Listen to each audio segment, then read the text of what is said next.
funny timing that you asked me that. Like, look at the homie litigation that just came out. Yeah, right. The amount of keyboard warriors that I am blown away by the amount of liability they're creating. Right? I know there's agents saying, hey, we're just not going to show your house. And I'm like, guys, that's actually steering. Yeah. Right. And I see your name. Yeah. Right next to it. Yeah. Yeah. You talk about it privately. We talk about it publicly. This is the Real Estate Insiders Unfiltered podcast. Welcome again to the Real Estate Insiders Unfiltered podcast. I'm your host, Mr. Dwiggy Dwiggins. Yes, I got the I just Dwiggy. want to throw it out there. Yes. And your favorite crazy uncle, Mr. Keith Robinson. Yes, sir. This was a really fun one. For context, Leo's a buddy of mine, and I love Leo. I admire him. CEO of EXP Realty. Mm-hmm. Tell the viewers and listeners about this pod, because this was an inspirational one. I mean, this was a masterclass on leadership, really, in my opinion, is what this pod was all about. He talked about leading from the front, taking shots when you do it, why attorneys are in the room when you're making business decisions, and how to take their counsel, but then make business decisions. And then probably my favorite part is he was talking about the future of the industry. And as we move through and past a lot of this lawsuit stuff, is he said the future is confidence and skills based. And I couldn't agree with that more. It was a great conversation and really, truly a great example of what leadership looks like. We also unpacked this real fast. They're not doing cooperative compensation anymore, and then why they did their own forms. It was really insightful. So tune in, everybody. You're going to dig it. Put it in your ears, kids. Leo, welcome to the show. We are excited to have you here. You are one of the guests that I've been looking forward to having on for a while. Me too. We're going to talk a lot about some of the bold moves that you've made in the industry over the past month or two. But for anybody that doesn't know who you are, which would be really weird at this point, but if they're not familiar with who you are, can we start with just a little bit of background on your experience in real estate? Because if I got my notes correctly and your LinkedIn is updated, you started in 2002 as an agent, and then you've been in the prop tech side of the business, as well as now obviously running a very large national brokerage. So just let's start there. Tell us about your background, how you got to where you are today. Sure. I'll give you the 60-second version. I got licensed at 19 years old as a sophomore in college. I actually went to college to do web design and graphic design, which ironically I kind of went full circle on. But 16 years of actively selling, I sold close to 4,000 homes. In 2010, I was ranked the number one Keller Williams agent in the world by unit count. Wow. And for like a 5-year period, I was in the top 3, 4, 5. Wow. I then, in 2012, which is actually pretty interesting parallel to the moment we're seeing, I saw rules changes substantially affect an industry, which was Dodd-Frank, CFPB, QRM. And I started a hard money lending company because I saw that ability to pay was going to substantially affect asset-based lending. Mm-hmm. And I started a hard money lending business with some co-founders that scaled to be one of the top 20 hard money lending companies in the country. Ended up selling debt to Wall Street before that was an asset class, and built a loan origination system that needed data, and I needed an API to public record data, and I accidentally co-founded Remind and scaled that to... accidentally created Remind. Yeah, I just wanted public record data to auto pop into my LOS, but we went on to spin it out separately, raise capital, and scale it to 85% of every agent in the U.S. had access to our platform at one point. Wow.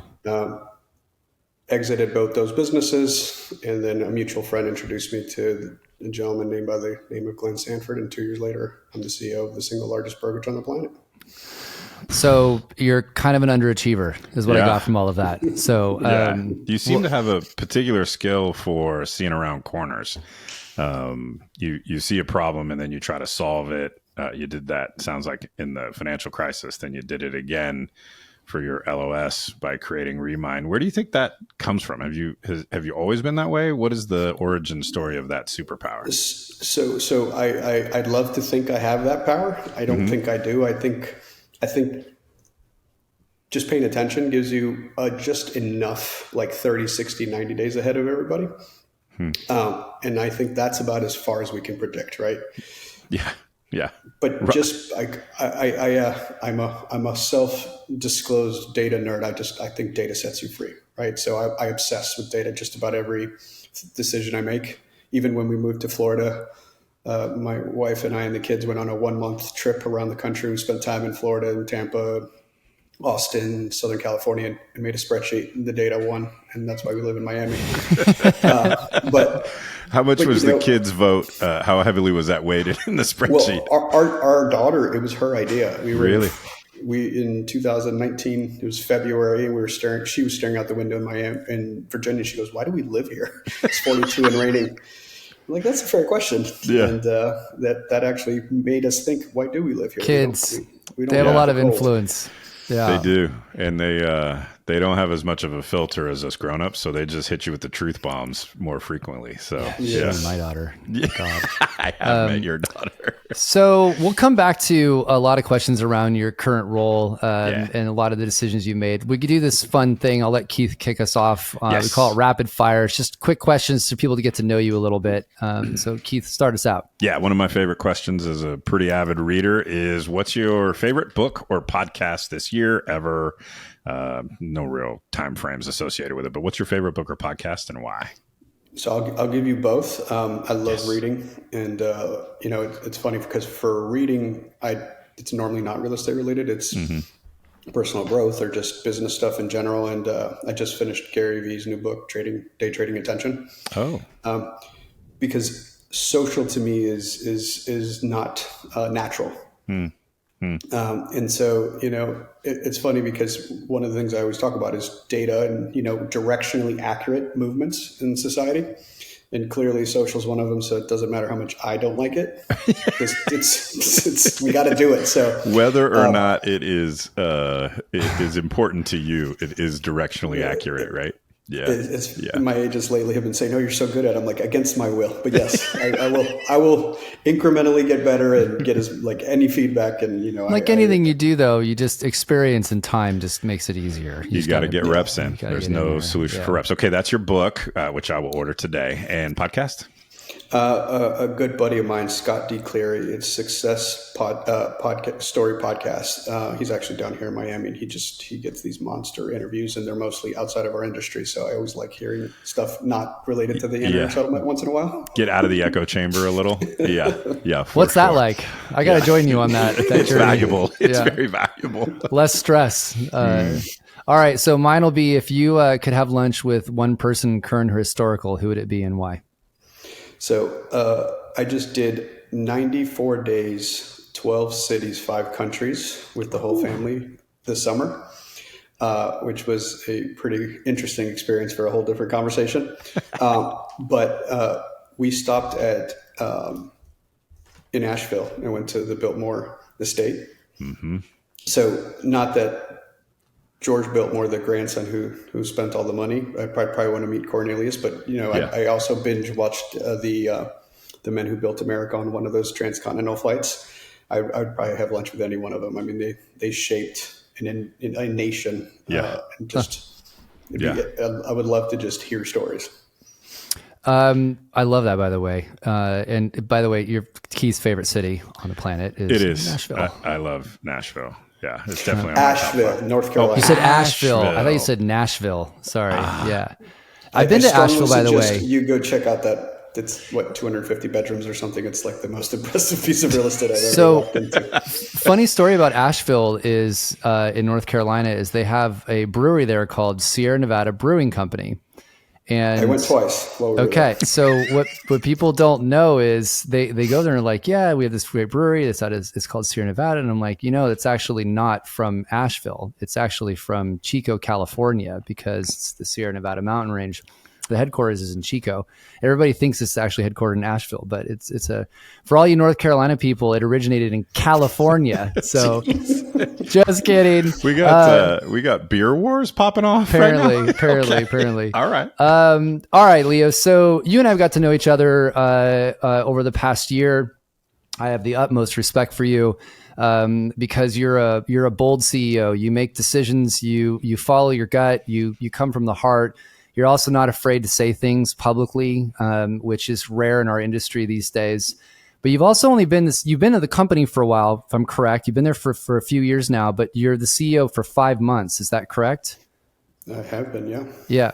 So we're talking about some of these bold moves. Let's start with the thing that everyone's talking about right now, which is obviously the forms. You've come out and created your own, and this is like, again, props. You opened it up for the whole industry to use. Like, talk to us about that process. Why? What you went through to do that, and then why open it up. And I'm sure, a lot of follow-ups to start with as well. Yeah, so I've been at the company for 2 years, and I was the chief strategy officer the vast majority of it before I became the CEO. And so I was already operationally kind of making decisions and kind of charting the path forward. And I would say that the only reason I am CEO is because of the NAR settlement. Because I think if it not had happened, I would have been happy to stay in the background. I joked with Glenn because prior to this role, this is the first job I've ever had. I've always been the founder and CEO. And I told Glenn I was really enjoying being the fun uncle versus the dad. So like the people that knew me, and the ones that didn't. And I was perfectly okay with that. But if March 15th, we will be singed into our memories. Yes. I was actually had the day off and was fishing in the Florida Keys with 3 EXP agents with me. Yeah. And we were pulling some fish out of the Atlantic when I look at my phone and I said, oh shit. Yeah. Fishing trip's over and we're going back to land. Yeah. Open the beers and point it towards land. They gave me props for how calm I stayed the rest of the day. But, it was just like an inbound avalanche, steady stream of text, workplace chats, direct messages of my agents losing their collective minds. Yeah. And where it was really meaningful to me, it was, I don't know how I'm going to feed my family. I'm the primary breadwinner. I just transitioned from part-time to full-time and quit a job. And then obviously got to land and spent the whole weekend on the phone with attorneys, external, internal, just trying to digest it. And so, mad props to Glenn, because that weekend I said, listen, I can be loud and I can start saying what I think, but it could affect our negotiations. It could affect, liability. And he goes, do what you need to do, because we need to be in front of this. So that Monday on March 18th, I went live on YouTube. And it's a good thing I didn't have the screen open. I didn't actually know how many people were watching, but I think we peaked at 53,000 concurrent views. And I remember Jack Miller called me the next day. He's like, I think you've garnered the single largest audience in organized real estate ever, right? Like, I don't know of anybody that's had a webinar that big. Yeah. And the aha is, I'm not that special, and I don't think I'm that smart. It's just we collectively just needed information, right? Yeah. So the reason I gave that preamble is because I said it that day, and I said, my number one question about all this is what's the enforceability, right? And I give an example where I was a licensed broker in Virginia and Maryland, and there is a rule in Virginia that if I broke, it's up to $1,000 fine. And if I drove across the Potomac River and broke the same rule in Maryland, it's up to 1 year in prison. And so, very, very internally, I understand that rules are rules, but enforceability and penalties is a whole nother thing. Right. And so that was my number one question that came about all this. Because, we like, I've said it quite clearly, I think these plaintiffs' attorneys don't give a damn about the consumer, and this was a money grab. And so, these rules were created by non-practitioners that I, to this day, don't believe comprehend the ecosystem and how it helps 100%. or doesn't help. And so, I've been saying it a lot. Life is 10% what happens and 90% how you react to it, right? So, if these new rules are the rules going forward, do we still choose to participate in the marketplace? And if the answer is yes, then let's figure out how to do that. So the first form we created, we did in like 14 days, which was the buyer broker rep agreement, right? Because that's half of the settlement in my view. It's like the seller side, but the buyer side, and the concept of shoving an 8 to 12 page legalese document in someone's face. Terrible. As someone who sold homes, like that's just not going to work. That's adding friction to the transaction. So we did a single property, non-exclusive, like one property explodes at midnight or however you want to write it. But our goal was in English, not legalese, one page that anyone could read and feel comfortable signing because it was legitimately the way it should be written, less friction. And we then rolled out a 2.0 and then subsequently re-rolled out a listing agreement. But our position was, look, this is a cooperative industry. And I'm not talking about compensation, just working with each other. And what that live broadcast told me is like, we all needed information. And by the way, I watched anybody's who did one because I wanted to know their take on it, right? Especially with I respect. So that's how we went on to that road. I think that's the question you asked, and I can kind of go down. Yeah, and you open it up though too. You open it up for everybody to have access to them, which was honestly, we've never seen anything like that before. Because a lot of companies out there don't have a bunch of attorneys to work with, and they can't afford that. We all know like 50% of the industry is small independents. So what was the reason and decision for doing that? No, it was the fact that we had so many people reach out and go, we don't know what to do. And it was interesting because it was almost like a chain reaction where, we made it and we said, hey, whoever needs it. And I think Rob Hahn tweeted it out. He's like, hey, is this for everybody? And I said, yep.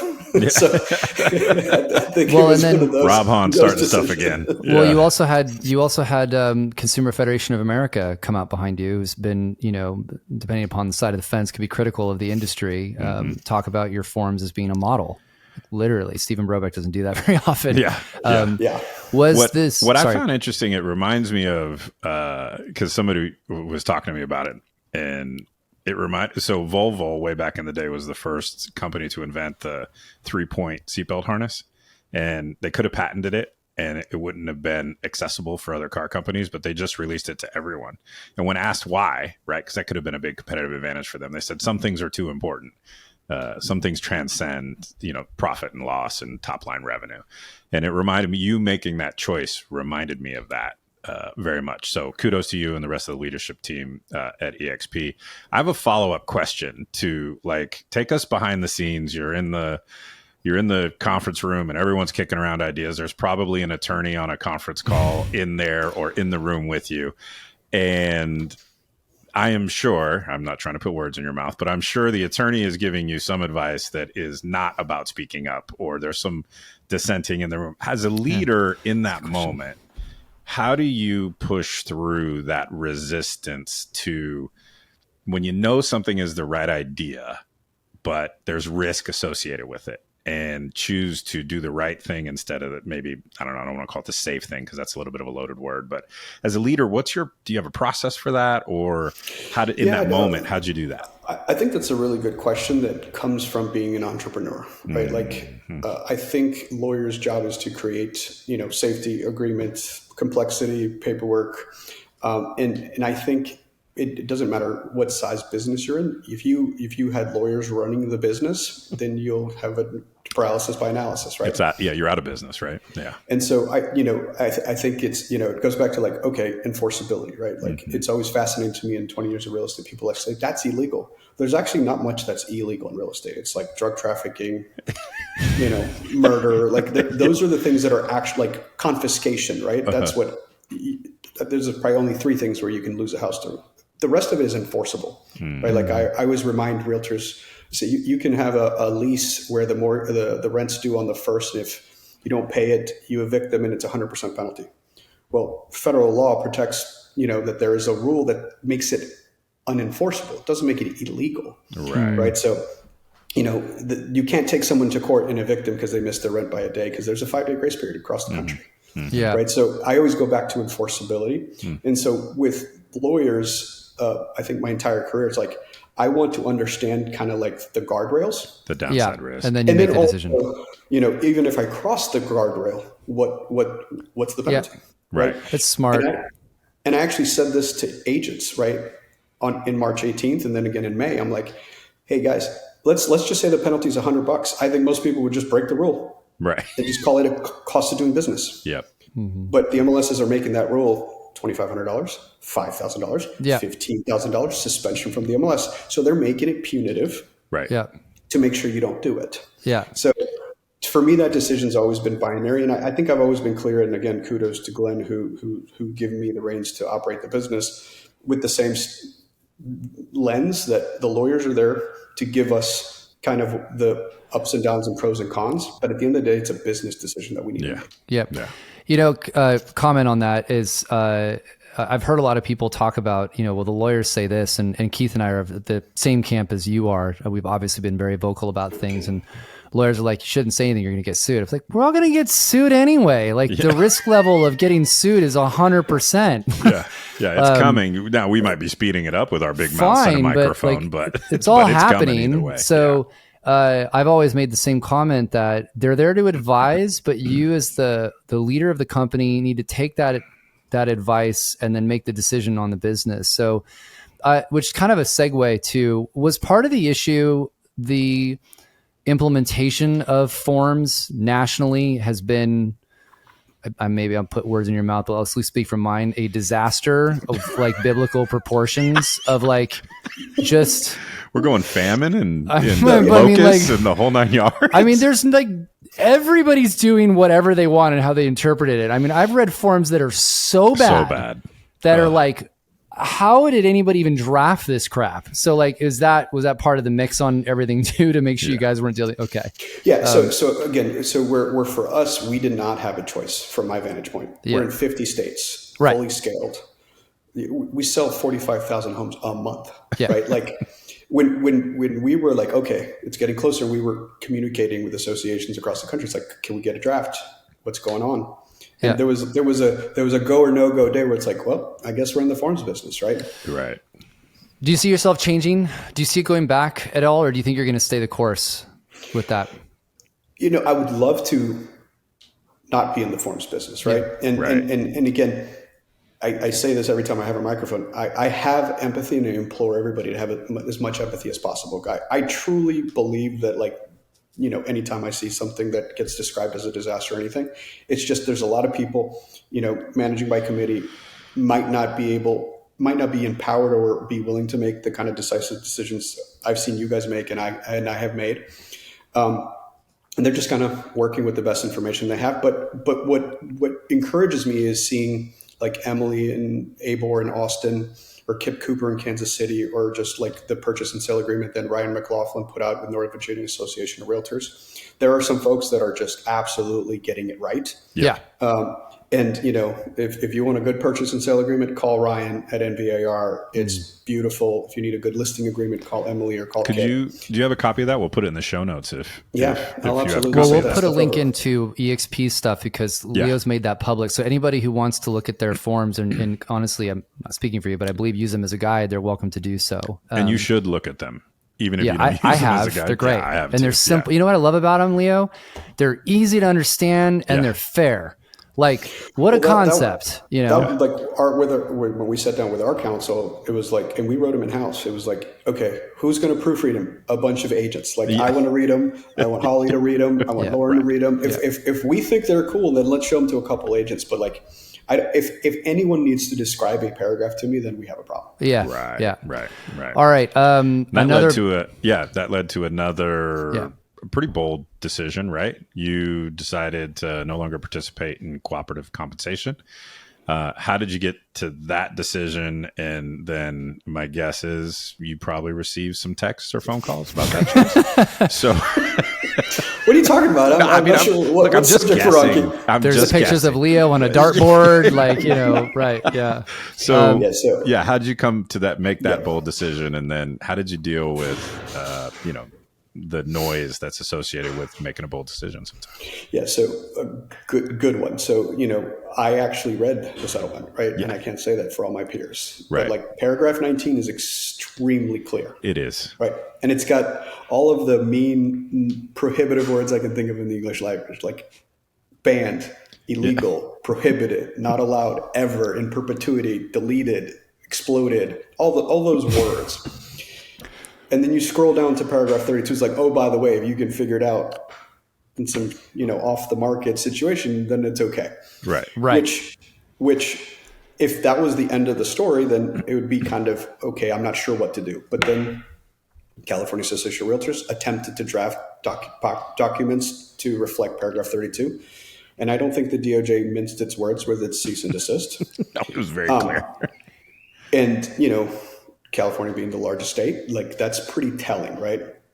And so as we were trying to unpack that is, again, same kind of situation of, okay, we don't have forms, so let's write some forms.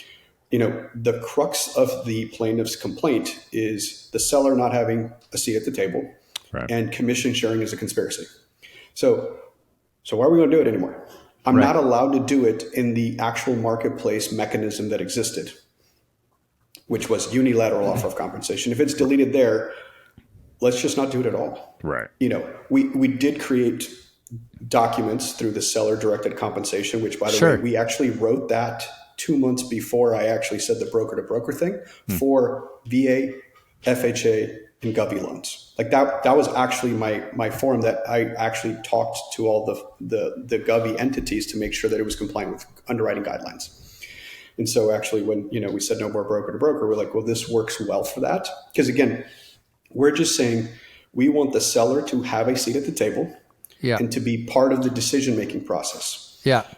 Because I've sold real estate through different markets, right? In 2008, 9, and 10, I was selling REO where Fannie Mae and Freddie Mac were offering up 5 and 6 and 7% buyer co-ops because I had 18 months of inventory, properties were selling for $80,000.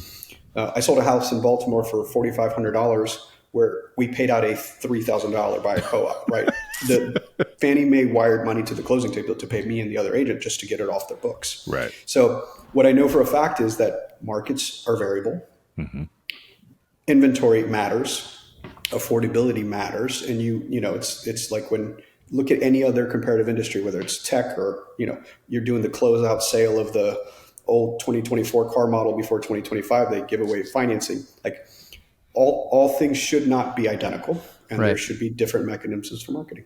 So you took the stance, just to kind of pin this. You said no more sharing of compensation. By the way, smart move. We did that. So just there are many other companies out there that are restricting that.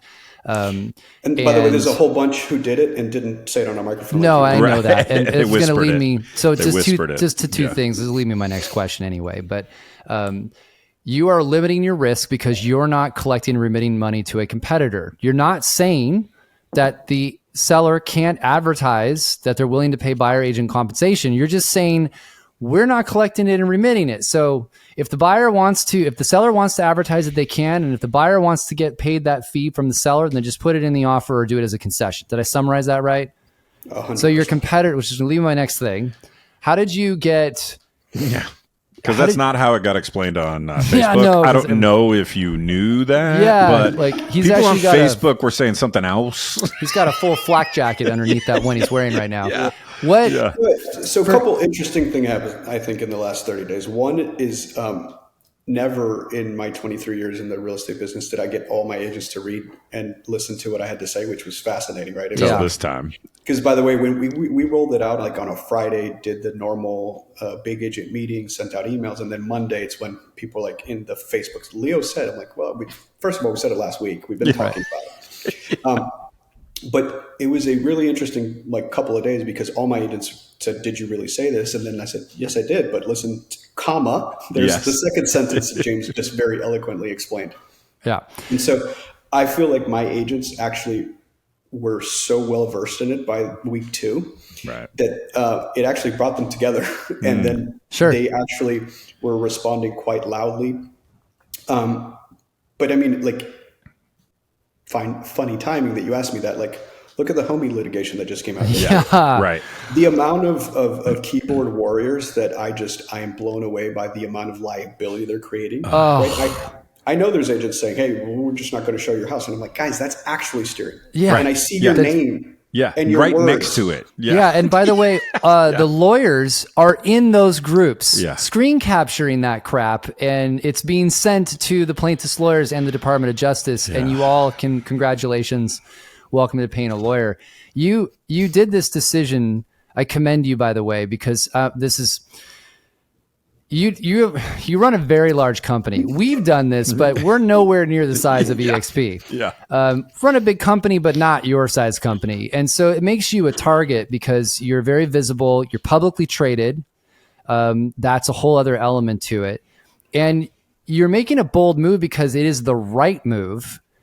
but first to market can take arrows and shots. And so what what was happening with your competitors? I'm assuming everybody went on like a massive recruiting campaign about. So I think if I remember correctly, I didn't even tell Glenn. This is probably when I should have given a heads up. But, this is ask for forgiveness. Well, no, this is just how the relationship goes. Like that was non-negotiable for me. I needed to actually be able to operate the business. The first couple of days were rough. It was a lot of one-to-one, one-to-many conversations, but it was like every day got better. And there were competitors where I did call the CEO of the franchise company and just made them aware of what their franchisees were saying, and they were actually very grateful and thankful. So, because again, like empathy here, it's like I'm not going to vilify an entire brand because one a rebel franchisee is deciding to not understand the words that are coming out of my mouth. Or selectively, or look, you're saying this, so Keith Robinson is one speaking now, not Leo.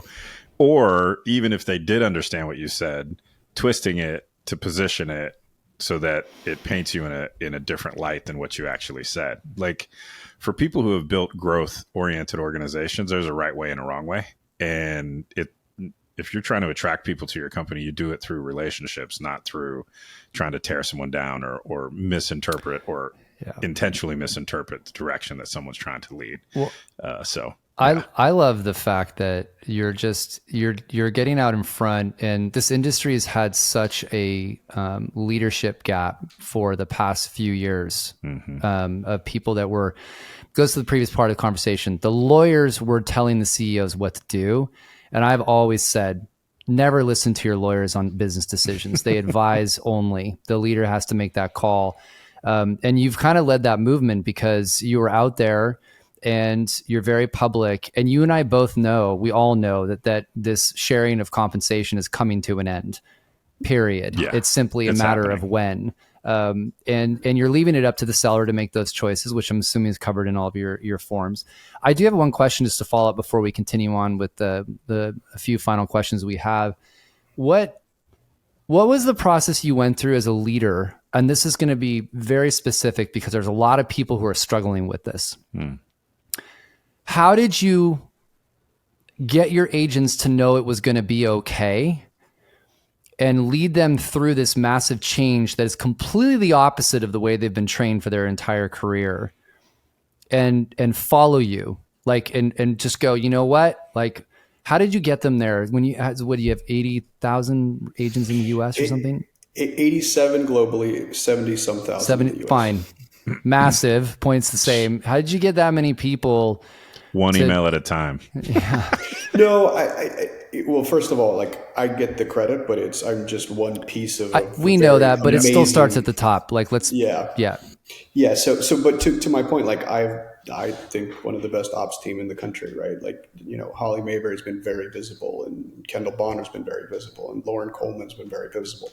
Down to like the brokers are well versed in it, but the feedback I do get from them is the fact that I'm willing to stand out front and take most of the arrows and won't shut up and will defend and kind of, showed up to Tom's office. I was like, turn on your camera. We're going live, bro. I was in Southern California.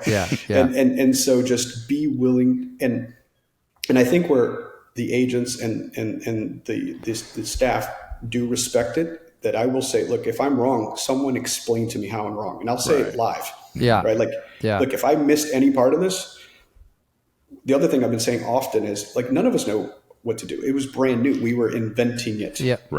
We were making up forms with a blank piece of paper. So the other part that I'm like, first I did go further than the settlement. I have the right as a business to make a business decision. Right. But what about did I do? Hurt the agents or consumers? I think what we did protected agents and helped consumers. And the company. Like, you have a fiduciary to the company as the CEO, and I wanted to put this on there. I think you also strategically positioned your company for being a bright spot and not being included in additional litigation by doing that, which anybody from Wall Street's listening, that's something you should pay attention to, because you've made the move a lot of other publicly traded companies are not doing. Yeah. And you did it through the lens of the still through the lens of the agent sitting at a kitchen table on a listing presentation, right? I know I've heard stories of and know personally some CEOs who maybe they're doing things to protect the company, but at the expense of maybe some of the other people that are involved. You managed to thread the needle of doing the right thing for the company and still thinking really deeply about, you got to go sit in a kitchen and you got to talk to someone about listing their home with you. And you got to do a buyer consultation at a Starbucks and try to explain what in the hell is going on. Doing those two things at the same time is a rare skill, that 35,000 and 3-foot view. Yep. But again, I think the reason I was able to do it is because I actually sat at the kitchen table. Right. Yeah. It helps. I did a lot of presentations at Yeah. Starbucks. Right. And like these are my people. Like when I was named CEO, like I made a post, I said, I am one of you. Like not academically, not like, you know, I did a summer intern while I was at private equity school. Like this is how I fed my family. Yeah. I commend you for doing that, man. And it felt like for a while, this is more personal to Keith and I, you know, we were obviously also out front of these conversations very early on. And we honestly felt like we were on an island for a while. People were like, oh, you guys are the tinfoil idiots that think this stuff is going to end up this way. And conspiracy theorists were like, no, just read the damn thing. Like, this is a problem, people. And what was wild is I even kept saying like, hey, look, if I'm wrong, these changes that we're talking to you about putting into your business, you'll only be a better agent on the other side, right? Like, let's assume I'm 100% wrong. Yeah. Why not get BBAs? It seems like a good idea. Seems like a pretty good idea. Right. Why not get better at negotiation? That's part of the business, whether these changes come or not.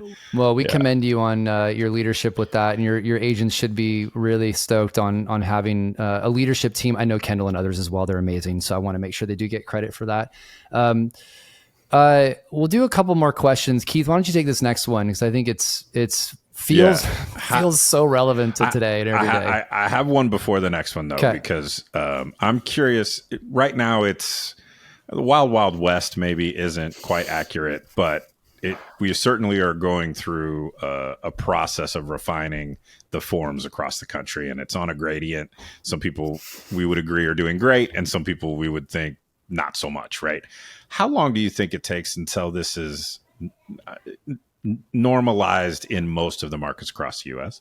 That's a good question.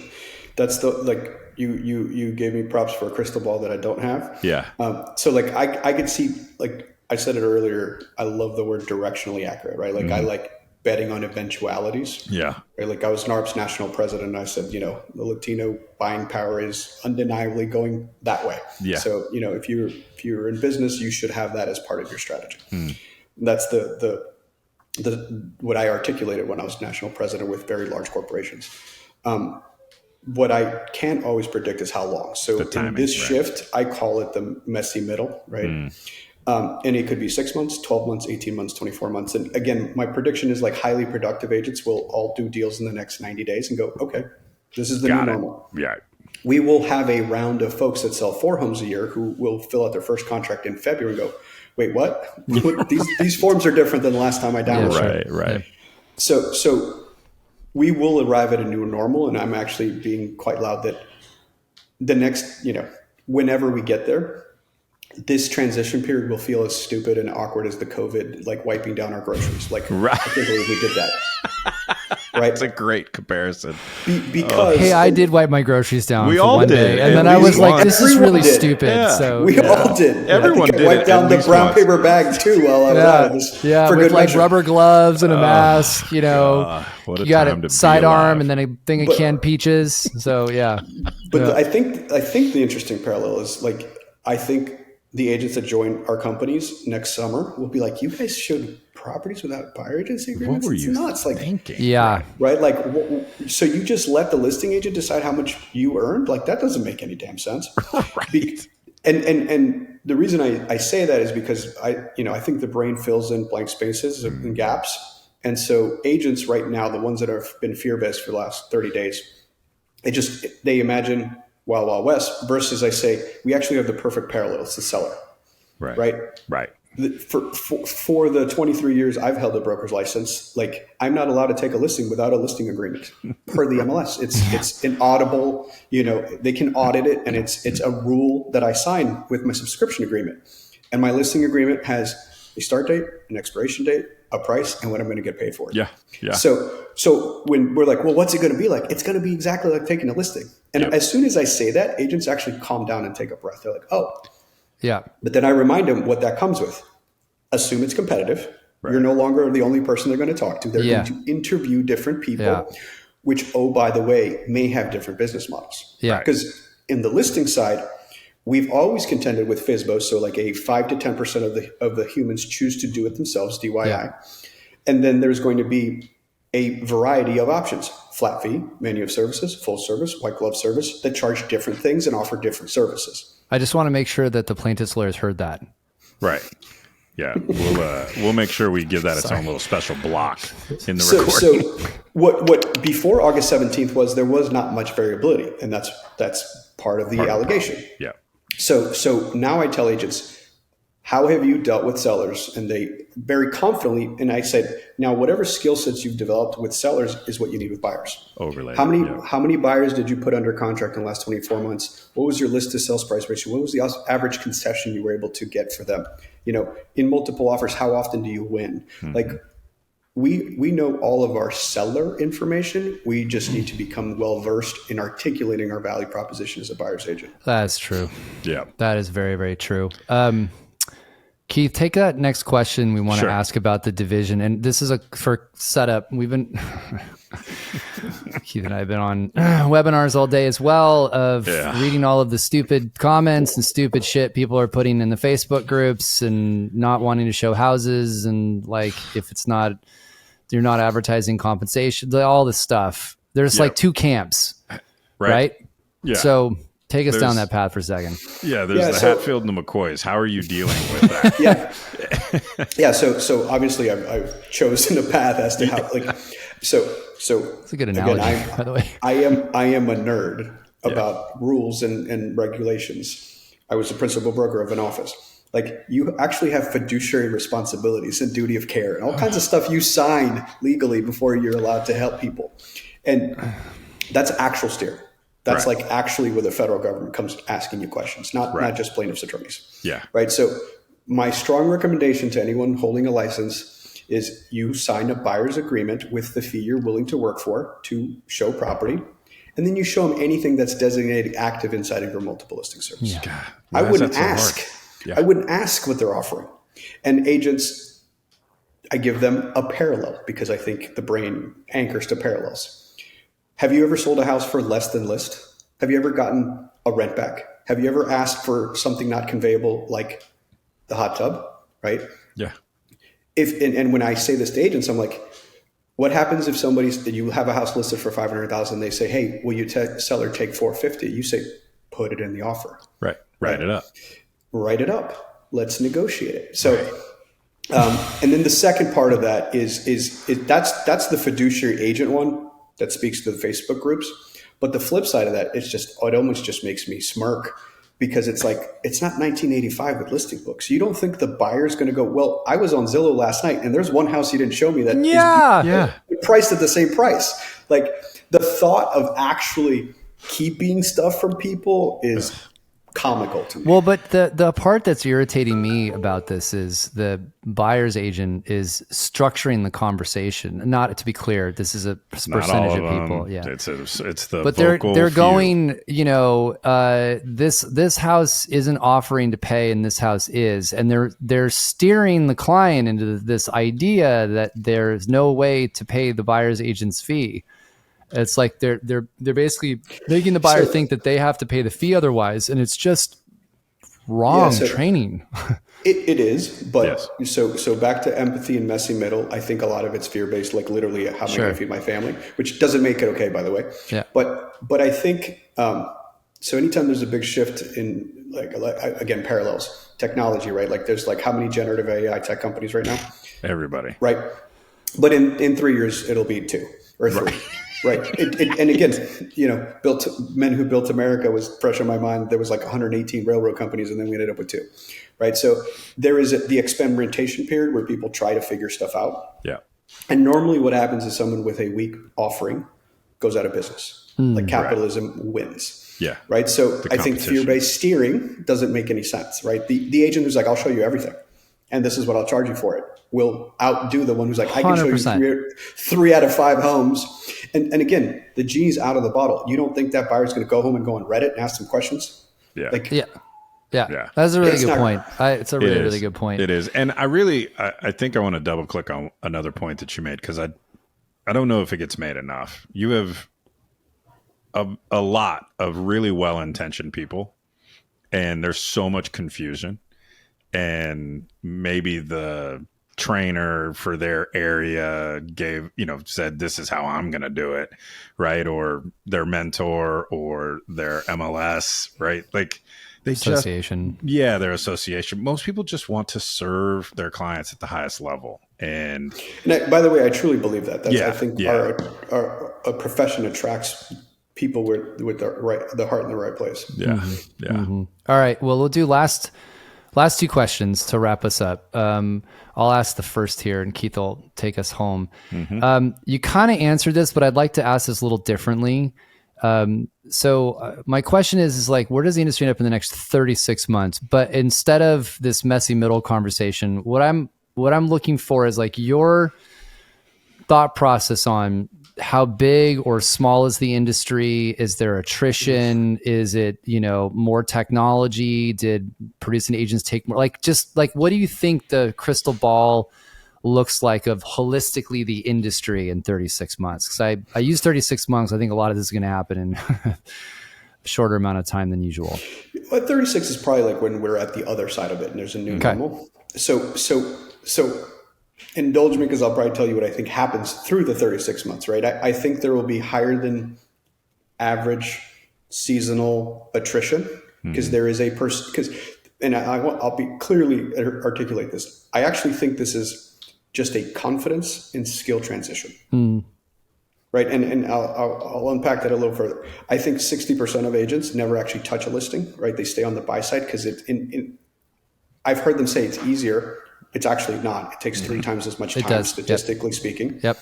But it doesn't take either the upfront cash investment, which according to NAR stats, it's like $2,500 for every home put on the market upfront with, signs, block boxes, photos, all that comes with it, versus the buy side is just your time and your gas. But in hours and probably investment, it's more than a listing. It is. Yeah. But I think the agents that don't transition to become listing agents is a confidence and skills in competitive, like high detail presentation skills. So there are the folks that are going to thrive and say, okay, game on. These are the new rules I'm going to play. And the folks that don't. So I think we'll experience higher than normal attrition rates within some comparable data set. But the one thing that I do know from being in this industry for 2 decades is that it's very aspirational. It's very attractive, right? And that's partly thanks to my boy Ryan Serhant making it look good on TV, and then Selling Sunset and others. And I mean that as a compliment. I actually think super, super highly of them. So people always want to come into the industry, and as more people come in who don't actually have any of our bad habits or bad customs, they'll just say, "This is how you work with a buyer," just like taking a listing. And so, I've seen membership of NAR rise almost correlated to number of transactions, right? So, second year historically of the worst year ever in 30 years, we'll have less agents. And when we get to 5 or 6 million transactions, we'll have more agents. Interesting. Okay. But I was going to say, I also just witnessed $50 billion come into our industry over the last decade trying to get rid of us, and they didn't go anywhere, right? Like, that's a great point. All of them pivoted to now work with the agents for the last mile. And I firmly believe agents aren't going anywhere. We're not a commodity transaction like a plane ticket. Right. Highly infrequent, very expensive. Key point. And tons of complexity and friction. Yeah. So I don't think we're going anywhere. Okay. Beyond the lawsuit part, thinking about 36 months, I don't know, like, is it AI? Is that the next thing that's going to be, I hate hearing that word. I know, but and I'm just using that beyond the lawsuit stuff. Yeah, so I'll answer that one because that one, again, I get asked all the time, right? I think AI is meaningful to society. I don't think it's fire. I've heard that analogy, but I think it's equal to the internet and mobile. Yeah. And the only two reason I picked those up is because I'm old enough and have sold enough homes that both of them affected my world. Internet took us from the paper books to MLSs with a www address, which was a game changer. Like when I first got licensed, I had to go to the office and use like the portal. The book. It felt like it was the digital one, but it was like a system I had to log into that I could only do from the office, right? Right. And then mobile, it's like, oh, I can just get into Matrix from my house, and that compressed time, right? If in 2002, if a listing was hot, by the time I printed it out, scheduled it, waited for they call my landline back, leave a voicemail, schedule the appointment, wrote the offer, it was like 3 to 5 days, and that was killing it. Right. Then like 3 or 4 years later, the mobile phone came out, and then it was like, oh, now I can do this within hours. Right? Yeah. Like syndication, showing time, appointment, write the offer on my phone using .loop or SkySlope. Right. So what I have seen happen in 2 decades is the agents that use technology beat the ones that don't. Yeah. Yep. So sure. AI won't replace the agent, but the agent that uses AI in whatever incremental amount of, steroids they can get will, right? So like writing the comments faster, proofreading your emails. Yeah. Yeah. The analogy, that stuff. The comparison that I've made is it's going to be really easy to, someone will write it. It's probably already out there. I just haven't seen it yet. Someone's going to make an AI bot that can explain the real estate purchase agreement for every state and do a pretty good job of that, right? And you can ask it questions and it'll do a pretty good job. There's still, we've spent more time around campfires than we have around computer screens as a species, right? And we're tribal by nature. So when we make a big decision, we tend to find the wise person to lead me through that process. So yes, I can explain the terms and conditions of a contract through AI, but when it comes to writing an offer, how much, what about how are we going to adjust these terms to get this offer more accepted? What's the right price? You may use AI tools for a lot of those things, but I agree with you completely that a human being looks to another human being to shepherd them through a big decision. It's infrequent too. It's not an Amazon package. Like it's just, and it's the most expensive purchase most Americans are ever going to do. So I'm with you, man. It's a combination of the agent and then using technology to make it easier for everybody. So I actually frequently use the Sherpa example, right? I said with YouTube today, I can look up what to train, what to eat, what stuff to buy. But when you're going to, summit Everest, I'm going to go with the local guide who lives at the bottom of the hill, who's done it 400 times. Yeah. Right. That's a good one. Done. I'm going to borrow that one. I'll give you credit like the first 5 times, but then it'll just be, I always say, yeah.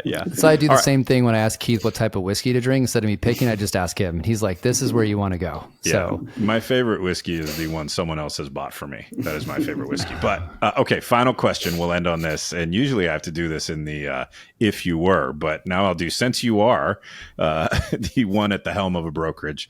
What's the one thing you're focused on implementing into your business sort of for the next 12 months? Yeah, it's funny because if you, again, for good or bad, everything I say is recorded these days. Play back to. But like if you go back and read the interview with Inman or Housing Wire on like April 5th when I became CEO, like what's your 100-day plan? What's your first year plan? I'm like, get past an AR. Like, what do you mean? What else? I'm like, get past an AR. Like, it's like, I don't know that you guys know that this is very like all consuming. Right. So phase 1 was education, explanation, and forums. I think the next year will be skills-based role-playing training, presentation skills, right? Yep. It's like, again, right now it sounds silly, but it's like, no, by the way, I'm going to wear you guys out about that topic next. Right? Yeah, it's funny because I'm only going to talk about that probably in about 2 weeks once we get past this point. I've already started like shouting to anyone who will listen, like, okay, cool, enough with the lawsuit stuff. Can we all get back to selling houses again, right? Like, can we work on the skills that we need in this new environment and practice talking about a buyer? Like, let's go. Like, it's time to execute. Yeah. So I agree with you 100%. Yeah. Leo, awesome. Thank you so much for being here, my friend. It was a great interview. Just genuine compliment as a friend. Keep up the amazing leadership. It's needed. The industry needs people that are going to lead from the top. You're doing that. It's inspiring to watch too, especially with how big your organization is and you're willing to take some shots. Utmost respect from these two on that. Yeah, absolutely. Here's what I always say about pioneers. Everyone respects them, but a lot of them die. And so thanks for being a pioneer. We'll see you, I'm sure, at some event soon, my friend, and we'll look forward to having you back on the show again as well. So yeah, thanks, Leo. Awesome. Thank you. Appreciate it. It's our job to say out loud what everybody's only thinking to themselves. It's your job to subscribe to this podcast so you never miss an episode.